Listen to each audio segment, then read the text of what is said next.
Paytm வழங்கும் இண்டாய் Chennai lid fest வரும் April 5 மற்றும் 6 தேதிகளில் சென்னை மீனம்பாக்கம் ஏஎம் ஜெயின் கல்லூரியில் நடைபெற உள்ளது. அனைவரும் வருக, அனுமதி இலவசம். இண்டாய் சென்னை லிட் ஃபெஸ்ட் 2025. திமுக இங்கே தமிழ்நாட்டை பொறுத்த வரைக்கும் இவர்கள் தான் இது பாஜகவுக்கு எதிரான ஒரு அரசியல் ஜெயிக்கும் அப்படின்றது நல்லா தெரியும். அப்போ இவர்கள் தான் ஏதோ தமிழ்நாட்டை காக்க வந்தவர்கள், மொழியை காக்க வந்தவர்கள் போல் இந்த டீலிமிட்டேஷனு, மறுசீரமைப்பு, தொகுதியை பாதுகாக்க வந்த மாதிரி ஒரு தோற்றத்தை உருவாக்கி பாஜக வர்சஸ் டிஎம்கேன்ற மாதிரி அரசியலை நகர்த்துவாங்க. இந்தி திணிப்பு மும்மொழி அந்த கொள்கை இருக்குது, மும்மொழி கற்றுக்கணுன்றது அது 86ஓடு முடிஞ்சு போச்சு இந்தின்றது. இப்போ வச்ச அந்த கமிட்டி கூட இந்தி தான் 3வது மொழின்னு சொன்னப்போ அதை அடிச்சுட்டு all languages optional language, any optional லாங்குவேஜ்னு கொண்டு வந்துட்டாங்க. எப்படி பாஜக தலைவர் அண்ணாமலை இடுப்பு கிள்னதை பற்றி பேசுனது யாருக்கும் ஏற்புடையது அல்லவோ, அதே போன்று விஜய் புலியுடன் ஒப்பிட்டு அண்ணாமலையை ஒப்பிட்டு பேசுறது ஏற்புடையது அல்ல. அது ஒரு தலைவர் செய்கிறது ஏற்புடையது அல்ல. உட்கட்டமைப்பு நல்லா இருக்குது, உட்கட்டமைப்பு இல்லைன்னா கூட நாங்கள் ஜெயிப்போம் அப்படின்னு சொல்கிறாங்க. உட்கட்டமைப்பு இல்லாமல் ஜெயிக்க முடியாது. இன்னொன்று, அவங்களாம் யாரும் ஒரு ஸ்ட்ராட்டஜிஸ்ட்டை புக் பண்ணி வச்சுக்கிட்டு அவர் தான் எல்லா கட்சிக்குள்ளே தீர்மானிக்கிறதாக இல்லை. எந்த கட்சியிலும் இல்லாத வினோதமாக இந்த கட்சியில் ஒருத்தர் ஸ்ட்ராட்டஜிஸ்ட்னு வச்சுக்கிட்டு அவர் தான் எல்லாத்தையும் தீர்மானிக்கிறார். விஜயை யார் சந்திக்கணும்னு புஷி தீர்மானிக்கலாம், புஷி ஆனந்த் தீர்மானிக்கலாம், நியாயம் இருக்குது. இல்லை வெங்கட்ராமன் தீர்மானிக்கலாம், நியாயம் இருக்குது. நீங்கள் யார் தீர்மானிக்கிறதுக்கு? எம்ஜிஆர் வந்தப்போ உட்கட்டமைப்பே இல்லைன்றாங்க. எம்ஜிஆர் 62ல் திமுகவில் இணைந்து அதுக்கப்புறம் அவர் 62 பொது தேர்தல், சட்டமன்ற தேர்தல், 67, 71 இருக்கிறதுலே திமுக வரலாற்றில் அதிக தொகுதிகள் ஜெயித்த ஆண்டு அதுதான். இதெல்லாம் திமுக நரேட்டிவாக கூட இருக்கலாம். 2.5 வருஷம் விஜய், 2.5 வருஷம் எடப்பாடி, அதுக்கப்புறம் 117 இப்படிலாம் இதுக்கு நீங்கள் மறுப்பும் சொல்லலை. அப்போ அவங்க காத்திருந்து பார்த்தாங்க, இது வேலைக்கு ஆகாது, இது ஒன்றும் தேடுற மாதிரி தெரில, நம்ம பழைய கூட்டாளிக்கிட்டே போயிடுவோம், இல்லாட்டி நம்ம காலி ஆகிடுவோன்ட்டு அவங்க போயிட்டாங்க. இப்போ ஒரு இதுக்கு வரதுக்கே விஜய்க்கு நீங்கள் என்ன சொல்கிறீங்க, அங்கே கூட்டம் கூட்டிடும், இங்கே பிரச்சனை வரும், அது வரும்ன்றீங்க. அதில் நீங்கள் தேர்தல் பிரச்சாரன்றது 20 நாள் 25 நாள் போய் தமிழகம் முழுவதும் சூறாவளி சுற்றுப்பயணம் செஞ்சு பேசணும்.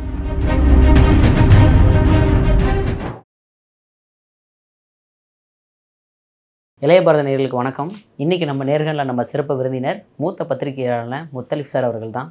சார் வணக்கம். சார் வணக்கம் சார். இது முதல் மாநாடு பொதுக்குழு கூட்டம் பெரிய லெவலில் நடத்தியிருக்காங்க, மண்டபத்தில் நடத்தியிருக்காங்க சார், அதுவும் பார்க்க முடியுது. இந்த கூட்டத்தில் நிறைகள் என்ன, குறைகள் என்னவா நீங்கள் பார்க்குறீங்க? நீங்கள் நிறைகள்னால் ஒரு அரசியல் கட்சியாக பொதுக்குழு கூட்டத்தை நடத்தி முடித்திருக்கிறார்கள் அப்படின்றது நிறை. இன்னொரு நிறை என்னென்னா எல்லாருக்கும் பேச சான்ஸ் கொடுத்துருக்காங்க அப்படின்றது. சிடி நிர்மல்குமார்லாம் மேடையில் உட்கார வச்சு பேச சான்ஸ் கொடுக்கறது புஷி ஆனந்த் அவருடைய பெரிய மனதுன்னு சொல்லலாம். அது ஒரு நிறை.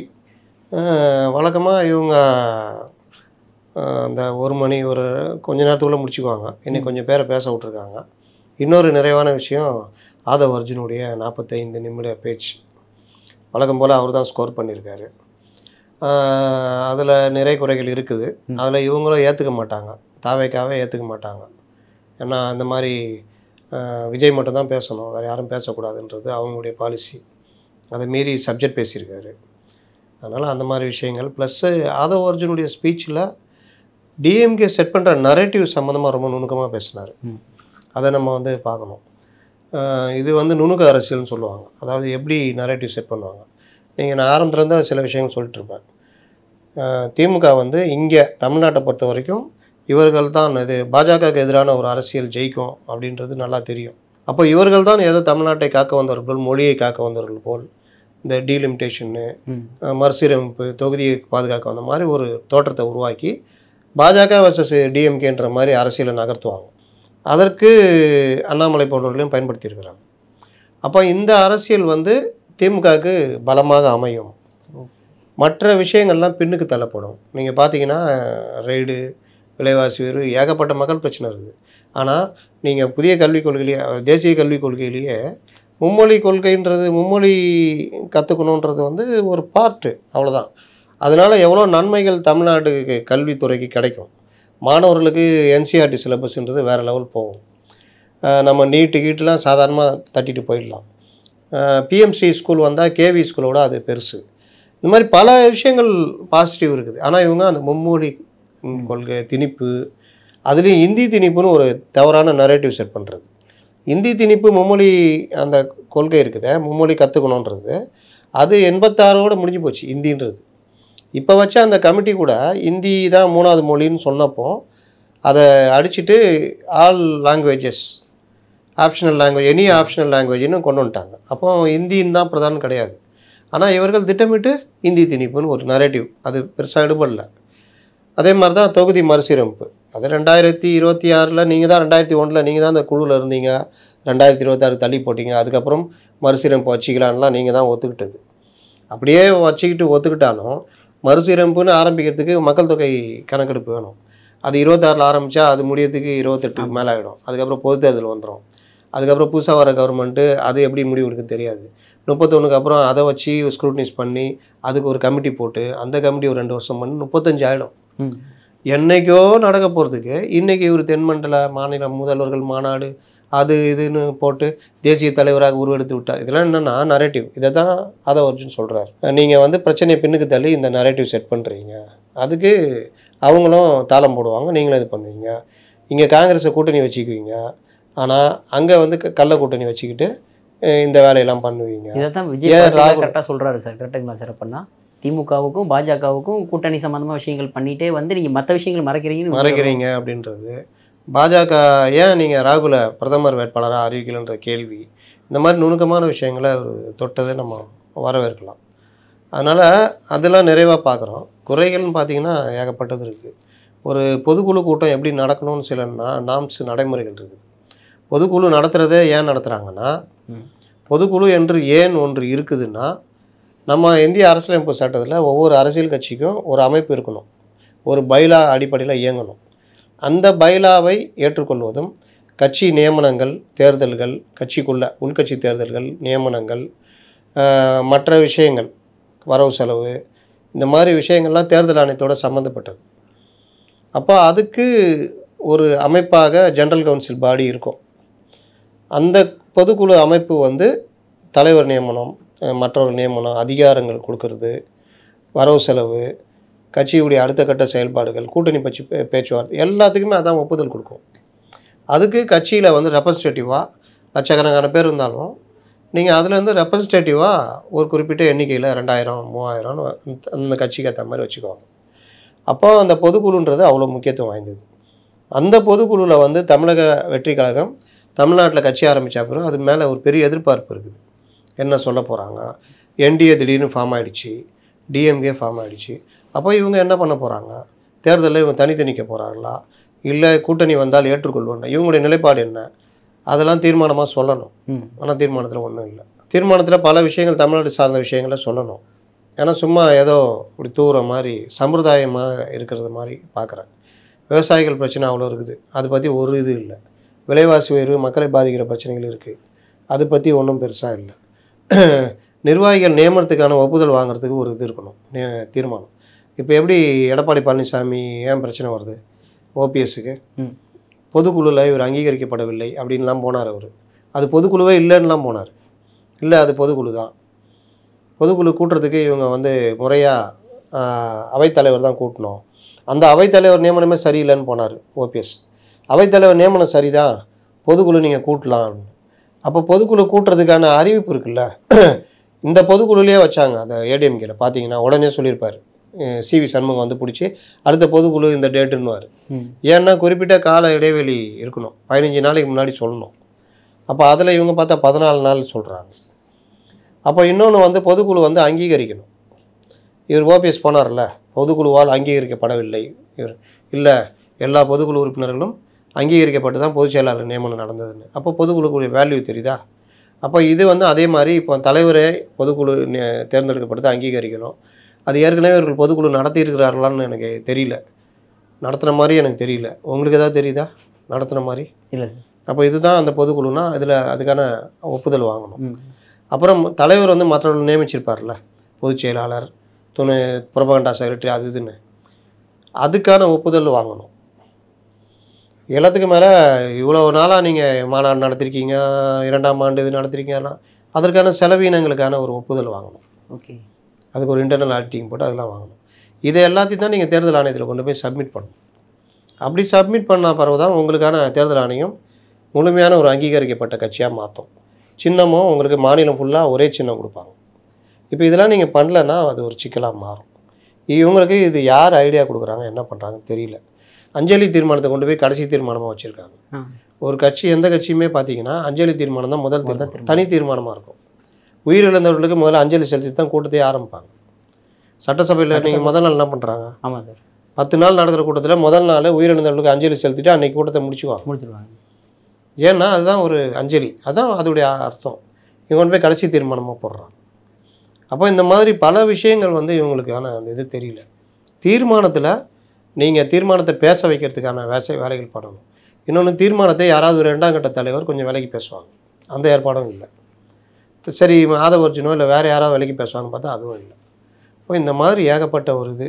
வழக்கம் போல் விஜய் ஒரு 10 நிமிஷம் பேசிட்டு அவர் நகர்ந்துட்டு போகிறத பார்க்குறோம். மற்றபடி பாஜகவுக்கு பதில் சொல்கிறது அந்த மாதிரி விஷயங்கள்.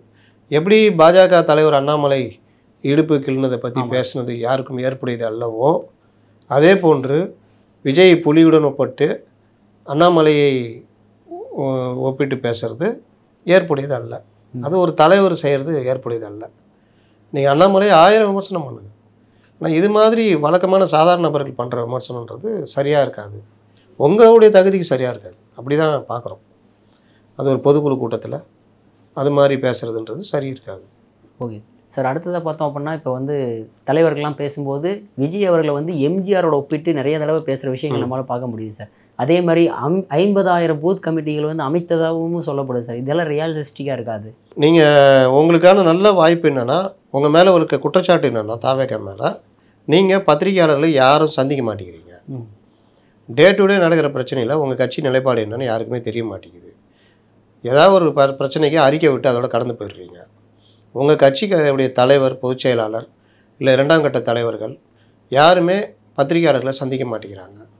கட்சியுடைய நிலைப்பாடு இந்த விஷயத்தில் என்ன, பத்திரிகையாளர் சந்திச்சா தான் ஒரு 5 மேட்டர் கேட்பான். இதில் என்ன சொல்கிறீங்க, அதில் என்ன சொல்கிறீங்கன்றப்போ அதுக்கு பதில் சொல்லுவாங்க. அப்போ அந்த விஷயத்துலேயே நீங்கள் ஒதுங்கி போகிறீங்க. இல்லை சந்திக்க தகுதி இருக்கிற ஆட்களையும் சந்திக்க விட மாட்டேங்கிறீங்க. இப்போ ஆதவர்ஜுனை டெய்லி பார்க்க சொன்னால் பார்ப்பார், அவருக்கு பிரச்சனை இல்லை. அப்போ அவருக்கு அனுமதி மறுக்கப்படுதுன்னு தானே அர்த்தம்.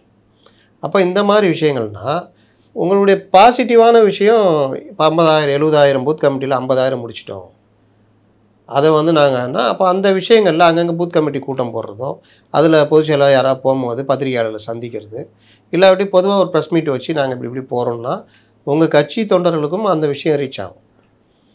ரெண்டாவது, பொதுமக்களுக்கும் கட்சி ரொம்ப ஆக்டிவாக இருக்குதுன்னு தெரியும். மற்ற அரசியல் கட்சிகளுக்கும் ஒரு பயம் வரும். அப்போது 50,000 × 5 போட்டால் 2 லட்சம் பேர் உறுப்பினர்கள்ன்றது எவ்வளோ பெரிய ஒரு இது.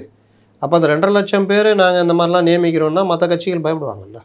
அப்போ அந்த மாதிரியான இதுக்கும் நீங்கள் சொல்லலை, இன்றைக்கி அறிவிக்கிறீங்க போகிற போக்கில். அப்போ இந்த மாதிரி விஷயங்கள்லாம் வந்து இது எம்ஜிஆரோட ஒப்பிடுறதை சொல்கிறேன். அதில் முதல்ல சிடி நிர்மல்குமார் தான் ஆரம்பிப்பார். இவங்களுடைய பொதுக்குழுவில் அடிப்படையான விஷயமாக அவங்க பேசுனது அவர்களுடைய பயத்துடைய வெளிப்பாடு. விமர்சனத்திற்கு அவர்கள் எல்லாருமே ஒரு வகையில் பதில் சொல்கிறாங்க. உட்கட்டமைப்பு நல்லா இருக்குது, உட்கட்டமைப்பு இல்லைன்னா கூட நாங்கள் ஜெயிப்போம் அப்படின்னு சொல்கிறாங்க. உட்கட்டமைப்பு இல்லாமல் ஜெயிக்க முடியாது, அதை தான் எல்லாருமே விமர்சனம் வைக்கிறாங்க. அப்போ நம்மளும் விமர்சனம் வைக்கிறோம்.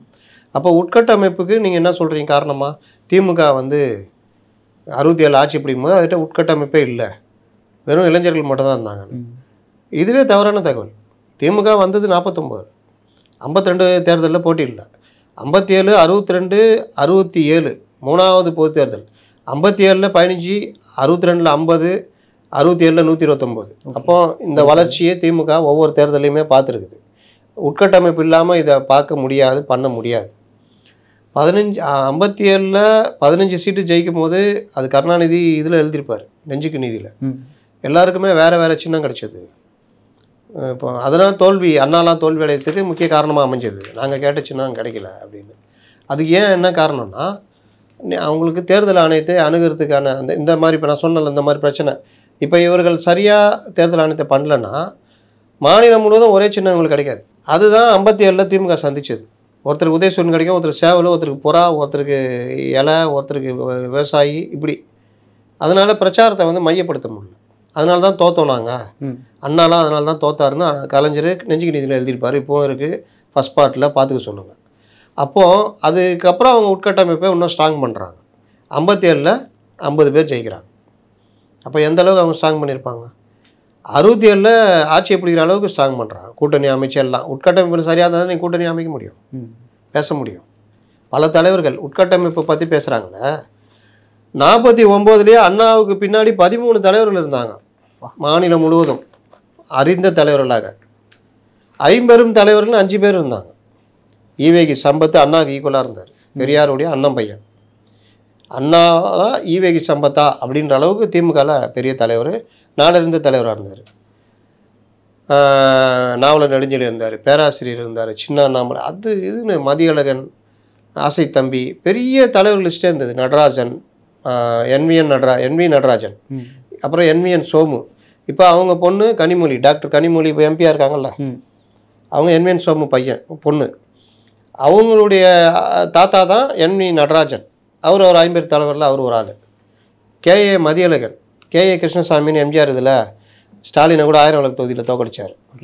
அவர் வந்து எம்ஜிஆர் இதில் அமைச்சராக இருந்தார். அவங்க அண்ணன் கேஏ மதியழகன் ஒன்றுபட்ட திமுகவில் சபாநாயகராக இருந்தார். எம்ஜிஆர் பதவி விலகினோன்னே அவர் எம்ஜிஆருக்கு ஆதரவாக இருந்தார்னு சபாநாயகரே தாக்கப்பட்ட நிகழ்வுலாம் நடந்ததாக சொல்லுவாங்க. அப்போ அந்த மாதிரி மதியழகன். இன்னும் ஆசை தம்பி எம்பியாக இருந்து அந்தமான் போகும்போது இறந்து போயிட்டார், பெரிய தலைவர். இந்த மாதிரி பல தலைவர்கள் இருந்தாங்க, அறிந்த தலைவர்கள். இங்கே என்ன இருக்குது? என்னை தவிர யாரும் வர விட மாட்டாங்க. இன்னொன்று, அவங்களாம் யாரும் ஒரு ஸ்ட்ராட்டஜிஸ்ட்டை புக் பண்ணி வச்சுக்கிட்டு அவர் தான் எல்லா கட்சிக்குள்ளே தீர்மானிக்கிறதாக இல்லை. எந்த கட்சியிலும் இல்லாத வினோதமாக இந்த கட்சியில் ஒருத்தர் ஸ்ட்ராட்டஜிஸ்ட்னு வச்சுக்கிட்டு அவர் தான் எல்லாத்தையும் தீர்மானிக்கிறார். விஜயை யார் சந்திக்கணும், விஜயை யார் சந்திக்கணும்னு புஷி தீர்மானிக்கலாம், புஷியானந்த் தீர்மானிக்கலாம், நியாயம் இருக்குது. இல்லை வெங்கட்ராமன் தீர்மானிக்கலாம், நியாயம் இருக்குது. நீங்கள் யார் தீர்மானிக்கிறதுக்கு? அப்போ அந்த உட்கட்டமைப்புன்றது ரொம்ப முக்கியம். இவங்க திருப்பி இந்த மாதிரி பழைய உதாரணத்தை காமிச்சு வந்தவங்களுக்கு வேணால் அது ஒரு பூஸாக இருக்கலாம். ஆனால் நடைமுறையில் அது நீங்கள் பேசுகிறது சாத்தியமில்லாது. எம்ஜிஆர் வந்தப்போ உட்கட்டமைப்பே இல்லைன்றாங்க. எம்ஜிஆர் வந்து 62ல் திமுகவில் இணைந்து அதுக்கப்புறம் அவர் 62 பொது தேர்தல், சட்டமன்ற தேர்தல், 67, 71 இருக்கிறதுலே திமுக வரலாற்றில் அதிக தொகுதிகள் ஜெயித்த ஆண்டு அதுதான், அந்த தேர்தல் தான் 71. அதுக்கப்புறம் வெளியேற்றப்பட்ட பிறகு 72லேருந்து 77 வரைக்கும் அவர் சினிமாலே நடிச்சுக்கிட்டு கட்சியும் வளர்த்துக்கிட்டு இதெல்லாம் பண்ணார். உட்கட்டமைப்பை பற்றி இன்றைக்கி பேசுகிறவங்க கட்சியிலேருந்து வெளியிலேருந்து யாரையுமே உள்ளே விடாமல் பார்த்துக்கிறவங்க தான் உட்கட்டமைப்பை பற்றி பேசுகிறாங்க. எம்ஜிஆர் வந்து அவர் கட்சி ஆரம்பித்தப்போ அவர் ஒன்றும் வெறுமனே ரசிகர் மன்ற தலைவர்கள் மட்டும்தான் என் கட்சியில் அப்படின்னு சொல்லலையே.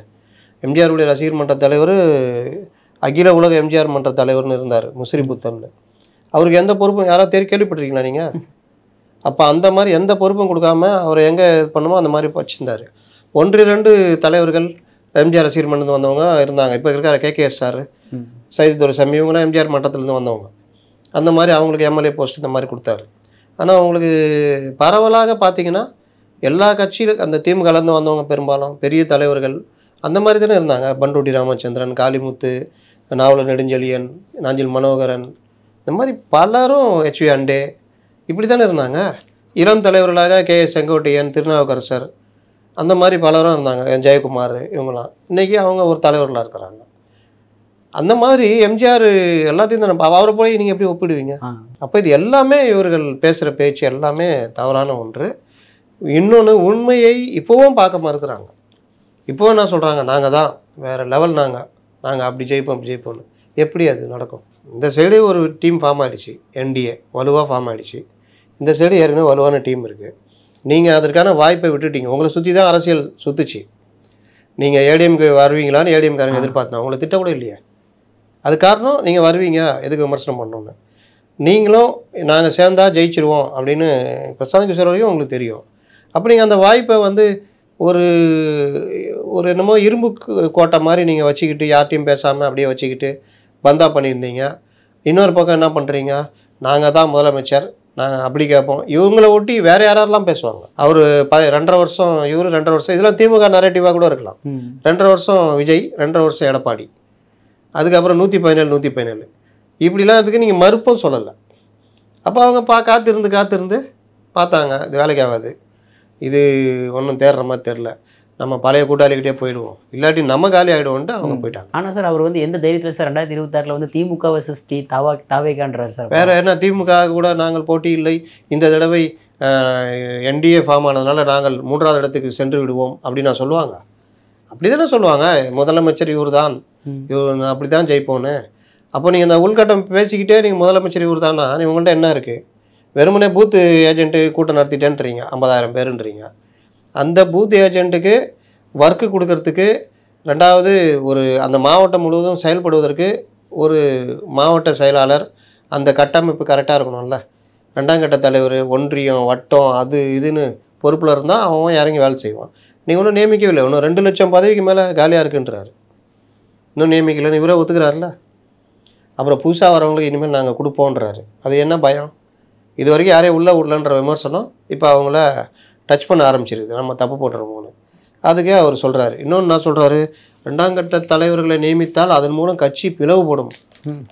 நியமித்தாலே பிளவுபடுமா சொன்னார் பார்த்தீங்களா? உங்களுக்குன்னே பிரச்சனை, ஏன் நியமிக்கலைன்னு கேட்குறீங்க.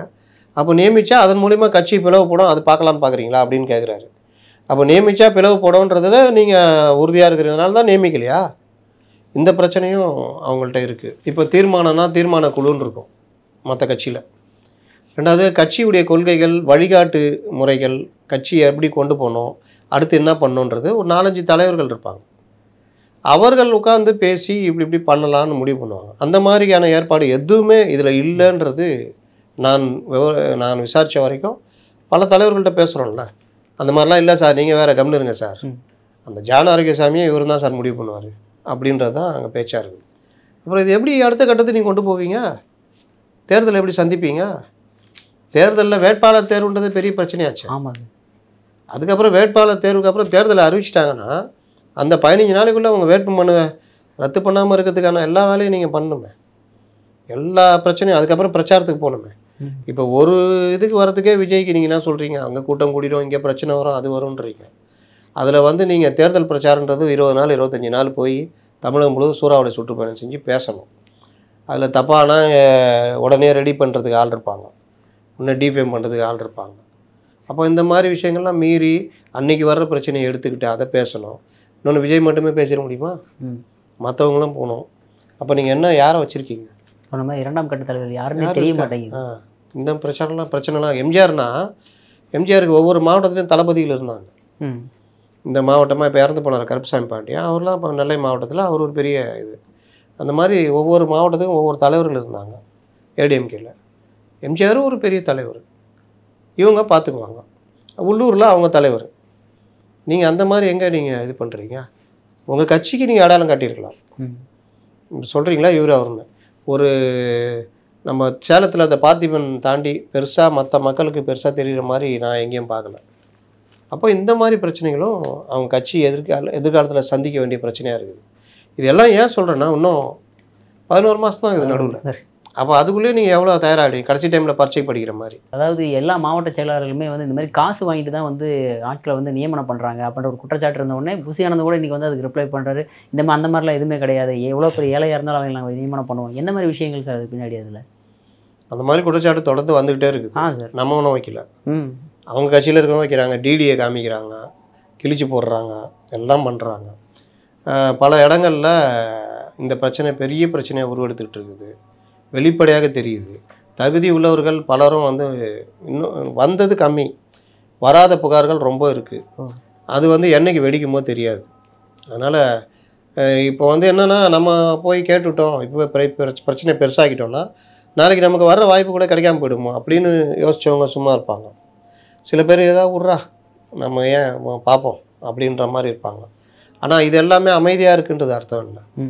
என்றைக்கா ஒரு நாள் இப்போ தேர்தலே இவங்க பெரிய ஒரு பூஸை உருவாக்கி வச்சுருக்காங்க, நம்ம தான் ஜெயிப்போம், விஜய் தான் முதலமைச்சர்னு. அதில் எங்கேயாவது அடி உளுந்து ரொம்ப கம்மியான பர்சன்டேஜ், கம்மியான தொகையில் இது பண்ணுற மாதிரி இருந்தால், ஒரு 3ஆம் இடத்துக்கு போகிற மாதிரி இருந்தால், அதுலனால ரொம்ப பேர் சோர்வாயிடுவாங்க, பெரிய பிரச்சனை வரும். அன்னைக்கு கட்சிக்குள்ளே பெரிய பிரச்சனை வரும், புசி ஆனந்த் தலைமைக்கு எதிராலாம் பிரச்சனை வரும். கடைசியாக அதாவது எவ்வளோ பர்சன்டேஜ் ஓட்டு வாங்குவா சார் உங்கள் கணிப்பு பிரகாரம்? 8லேருந்து ஒரு 12 வாங்க வாய்ப்பு இருக்குது. அதுவே பெருசுங்க. நீங்கள் விஜயகாந்த் எடுத்துங்க, 4 தான் வாங்கினார். அவர் மாநிலம் ஃபுல்லாக அமைப்பு வச்சுருந்தார். கட்சிக்கு வரதுக்கு முன்னாடியே கட்சியுடைய கொள்கை பாடல்கள் சினிமாலேயே காமிச்சிட்டாரு, முரசு சின்னத்தை காமிச்சிட்டாரு, அந்த கொடியெல்லாம் காமிச்சிட்டாரு. அப்புறமா வந்து அவர் விஜயகாந்துக்குன்னு ஒரு ஆளுமை இருந்தது. இன்னொன்று அவர் பேசுவார், பொதுக்கூட்டங்களில் பேசுவார், 2 பெரிய ஆளுமைகளை எடுத்து பேசினார், பேட்டி கொடுத்தாரு, எல்லாம் பண்ணார். இங்கே அது எல்லாமே மைனஸ். என்றைக்கோ ஒரு நாள் அத்திப்பூத்தா மாதிரி வந்து ஒரு 10 நிமிஷம், அது கூட இப்போலாம் அரை மணி நேரம்லாம் பேசுறதில்ல. அவர் பேசுறதுக்கு எவ்வளோ சப்ஜெக்ட் இல்லை, எதுவும் பேசுறதில்ல, பொதுவாக பேசிட்டு அப்படியே போயிடுறாரு. அப்போ இந்த இதெல்லாம் வந்து மைனஸாக பார்க்குறேன். அவ்வளோ ப்ளஸ் இருந்த விஜயகாந்த் 4% வாங்கினார். இவருக்கு என்ன ப்ளஸ்னா, ரஜினிக்கு அடுத்து தமிழ்நாட்டில் ரஜினியை மிஞ்சிற அளவுக்கு இவருக்கு ரசிகர் பட்டாளம் இருக்குது. அது எல்லாம் ஓட்டாக மாறுமான்னு சொல்ல முடியாது. பெண்கள் ஆதரவு இருக்குது, மாற்று வேணுன்றவங்க போடுவாங்க, சிறுபான்மை மக்கள் ஆதரவு இருக்கும், தலித் மக்கள் ஆதரவு இருக்கும். இது எல்லாத்தையுமே இவர் வந்து என்ன தான் பேசி பண்ணாலும் அது ஒரு 15-17%. அது எல்லாமே முழுசாக உங்களுக்கு வந்துருமானா, அதுவும் நீங்கள் பிரச்சாரம், அவங்களுக்கு நம்பிக்கை அளிக்கிற விதம், மற்ற விஷயங்கள்லாம் சேர்ந்தால் தான் அது வரும். உங்களை வந்து மக்கள் நல கூட்டணியை காமெடி ஆகினாங்க, ஞாபகம் இருக்குதா? ஆமாம் சார். அந்த மாதிரி காமெடி ஆகிற வேலைலாம் நடக்கும் பிரச்சாரத்தில். அதெல்லாம் மீறி தான் நீங்கள் வர முடியும். அப்போ இந்த மாதிரி விஷயங்கள்லாம் பார்க்கும் பொழுது ஒரு இவருக்குரிய ஃபேமு இந்த ரசிகர் பட்டாலும் வச்சு பார்க்கும்போது கொஞ்சம் டபுள் 8லேருந்து ஒரு 12 வரத்துக்கு வாய்ப்பு இருக்குது. அப்படி தான் பார்க்குறேன். பொறுத்து வந்து பார்ப்போம் சார் என்ன நடக்குதுன்னு. உங்கள் பொண்ணை நேரத்தை இளைய பாரத நேரில் ஒதுக்குனதுக்கு மிக்க நன்றி சார்.